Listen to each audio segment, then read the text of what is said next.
Pemirsa, untuk membahas informasi selengkapnya telah terhubung bersama kami pakar hukum tata negara Ferry Amsari dan juru bicara dari TPN Ganjar Mahfud, Tama S. Langkun. Selamat sore Mas Ferry dan juga Mas Tama. Selamat sore, Anggi. Ya, dari Mas Ferry dulu, ini sudah terbukti bersalah Anwar Usman dan tadi informasi ada 3 sanksi yang akan diberikan, ada teguran, juga peringatan, kemudian ada pemberhentian, itu sanksi terberat. Gimana Anda menanggapi transparansi dari penanganan kasus ini, Mas? Kalau dilihat ya, dampak yang diciptakan dari pelanggaran etik yang dilakukan Pak Anwar Usman, maka sanksi yang paling patut memang adalah pemberhentian dengan tidak hormat. Dan kita bisa ketahui bahwa kalau ini tidak dilakukan MK-MK, maka cerita yang sama akan segera berulang ketika perselisihan hasil pemilu menghampiri MK setelah bulan Februari. Dan bukan tidak mungkin kemudian orang akan mempertanyakan lagi kredibilitas Ketua MK dan marwah MK akan kembali dipertanyakan oleh publik. Jadi memang pilihannya tidak banyak, pilihan itu adalah pemberhentian dengan tidak hormat. Oke, pemberhentian dengan tidak hormat kalau dari Mas Ferry sebagai sanksi yang terberat. Mas Tama, dari TPN sendiri ada tanggapan terkait dengan hal ini, dan rencananya pengumuman itu baru akan diberikan minggu depan, hari Selasa. Ya, Anggi, saya rasa apa yang kemudian disampaikan oleh Uda Ferry, kemudian juga sebagian besar masyarakat lainnya, termasuk para guru besar yang kemarin melaporkan ke MK-MK, saya rasa harapannya sama. Apabila terbukti, tentu sanksi berat harus diberhentikan. Itu yang menurut saya sepadan. Tapi lagi-lagi kita masih harus merujuk kepada putusan MK-MK karena kan baru disebut bersalah, tapi kita tidak tahu seberapa besar bobotnya, bagian mana yang terbukti dan lain sebagainya. Jadi tentu saja kita masih sepenuhnya menyerahkan pada proses yang berlaku dan tidak bisa kemudian mengambil penilaian lebih cepat daripada putusan tersebut. Iya, Mas Ferry mungkin ada tanggapan terkait hal ini karena memang belum diputuskan begitu ya, proses pemeriksaan juga masih terus berjalan, dan sempat beberapa waktu lalu Ketua MK Anwar Usman sempat menyampaikan bahwa sebetulnya tidak harus mundur karena jabatan itu kan diberikan dari Tuhan, karena memang ada desakan dari publik untuk mengundurkan diri begitu. Ya, jadi begini, ini kan sebenarnya persidangan etik, bukan persidangan pidana, bukan forum impeachment gitu ya. Yang pembuktiannya tidak perlu panjang dan menunggu waktu yang lama. Mestinya kalau sudah ditemukan alat bukti yang cukup soal telah terjadinya konflik kepentingan sebagai pelanggaran etik, MK-MK sudah harus menjatuhkan putusan. Kan kalau dilihat ini sebagai paman Gibran sudah terbukti karena menikahi adik presiden begitu ya. Lalu ada pihak yang berperkara juga berkaitan dengan Gibran.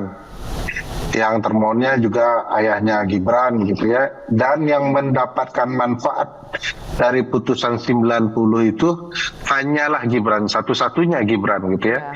Dari 3 pasangan calon hanya Gibran lah yang menggunakan putusan ini.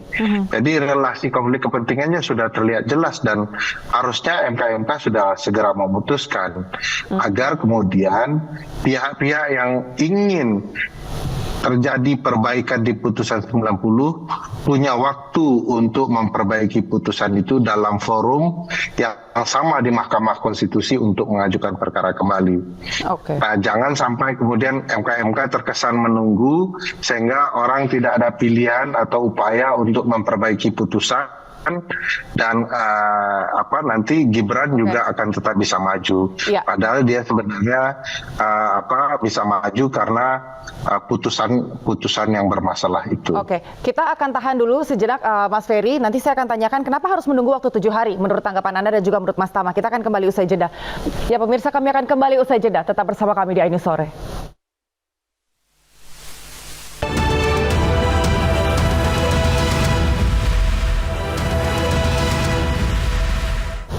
Kembali bersama kami di iNews Sore pemirsa, dan masih bersama dengan kami saat ini Ferry Amsari, pakar hukum tata negara dan juga juru bicara dari TPN Ganjar Mahfud, Tama S. Langkun.